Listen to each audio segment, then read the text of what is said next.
Hi all! We have just left the Marques'Almeida Spring/Summer 19 collection. Normally we've been reporting on Autumn/Winter 19, but Marques'Almeida are see now, buy now, so they're kind of eschewing the system a little bit. Last time we saw them in Paris, it was their pre-fall collection, I believe. And it was the first time they showed in Paris. They've recently got support from Portugal Fashion, so they've got a little bit more funds so they can start coming over. Initially, everyone was kind of a little bit shocked about them coming to Paris, just because they're such a London brand. They've been in London for 10 years, they studied at Central St. Martin's, and a lot of what goes around Marques'Almeida is the girl, the MA girl, and a lot of those are London girls. Nonetheless, Paris last season was a little bit more looking to Portuguese roots, which is where Marta and Paulo come from, and so there were lots of typical Portuguese prints, and there was fado music last season. This season was kind of a merging of both ideas. So the duo had been obviously looking at their Portuguese roots again, so we had the helmets back from the pre-collection, and lots of traditional Portuguese prints, but mixed in with these slightly sportsweary shapes, so long dresses, tight peplum-y skirts, some really nice silken dresses too. And we also had some quintessential Marques'Almeida items. The denim was back. Frayed denim is what skyrocketed Marques'Almeida to the fore. So that was back in kind of jackets and slightly kick-flared trousers, which we've seen before at a few Marques'Almeida collections. Also the shoes were back. They tend to go for a pointy boot with a kind of structural heel or a curved heel, a bit 40s style. And those are back in shiny golds and blacks, which I thought were really successful. Slight clunkiness, I think, in calling upon the two references coming through in this collection. So as they're looking to Portuguese roots, but also the whole collection was informed by the girls, which on the one hand is really smart because they're your audience. They buy the clothes and they could buy them, so some of the girls were actually wearing the looks that they'd chosen to buy, and that their girls are their demographic, so that kind of makes sense. But having this mishmash of Portuguese roots and also each girl's kind of narrative provides a little bit of a clunky aesthetic. So we've got a bit of punk, a bit of Portuguese, a bit of sportswear, a bit of gold, which to me was a little bit off, a little bit of a disconnect there. And the location was beautiful. We were 6 floors up on a high school gym, which is actually one of the girls' high school gyms. So that just shows you how intrinsically linked the girls are and the fashion. And actually backstage, Marta and Paulo were saying we love to talk about the girls more than we like to talk about the clothes.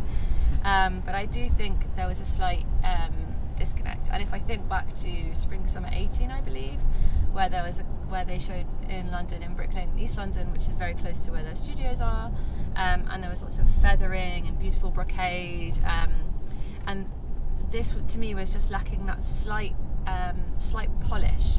And I do appreciate that it's the younger market, this fantastic community of girls who absolutely lust after Marques'Almeida, but I feel like that slight polished element is really missing, and that slight newness, because we had lots of what makes Marques'Almeida really strong, the denims and the patterned silks and the really interesting shapes, but and the shoes of course, but there was a slight disconnect for me. What did you think, Carl? I think this kind of opens up, the collection was really showed where see now buy now works and where it doesn't, because if you're doing something direct to consumer, it's safer to have everything produced for a consumer you know that's going to buy it, instead of entering into a new territory and saying, oh, this is really beautiful and I think a different market will buy this, but we have no idea because we've never made stuff for them before. Yeah. So I think this is the problem with see now buy now. Whilst it's a great idea and in theory makes a lot of sense, it makes a lot of sense to hit your target audience again, because you're speaking to them and asking them to buy immediately,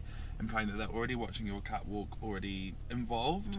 So I think that's kind of where this disconnect you were saying about. And also another thing with see now buy now shows is it often stops really amazing showpieces being made, because everything on the catwalk should be sold, because there's no point saying it's a see now buy now show and saying, oh, we didn't make half the looks, so you saw it but couldn't have it even though it is see now buy now. So I think that's where the problem lies, in this disconnect. I mean, I think there were some really successful elements, but I remember, I was thinking back 10 years of Marques'Almeida, and there was one point where not only were they the hottest brand design-wise, but also business-wise, because they were working with denims that they were having produced by their own factory, I believe, or by a factory they worked with very closely for great prices, and then reselling them making the clothes and selling them for great prices, but still a high markup. And not only did everyone want to look like them, but everyone also wanted a business like them. Yeah. So I think it's funny to see them move on to this, and I wonder if there's going to be a second wave of See Now Buy Now. But overall, I think it's a new start for them business-wise. So obviously the clothes have to repurpose that, and instead of waiting to get critique from press like us, they're going to get critique straight away from their customer, because they're going to see what sells out immediately and whatnot. So we're kind of sidelined, totally. And it matters what you guys go out and buy from them, and if you decide that this collection works for you immediately, because there's no waiting times, there's no waiting lists. That's true. It's online now. Actually, we were given a little. Marques'Almeida always do these really beautiful pictures of their girls. Well, we were given a QR code so you could literally scan and shop as you watched. If you literally had seen a look that you liked, like there were quite a few really beautiful peplumy pop skirts. Not peplum, that's the wrong shape. Popping out really short mini skirts that I was contemplating scanning for. So I think that's a really nice idea. But yeah, so on the one hand, See Now Buy Now we love, great idea, works entirely for the client and for the girls. However, is slightly affecting the aesthetic and what's coming off in the cohesion of the collection. Yeah, for sure. But it's really, See Now Buy Now is, what do you guys think? Yeah, basically, what do you think? Actually, that's a good note to end on. Comment down below if you guys enjoy the collection and if you approve of See Now Buy Now, if you think it works for Marques'Almeida. We'd love to know your thoughts. Thank you guys very much for watching. Lots more live reviews to come we are in the throes of Paris Fashion Week. We've got another 7 days of live reviews, so make sure you're tuned in and subscribe so you don't miss any. Thank you guys.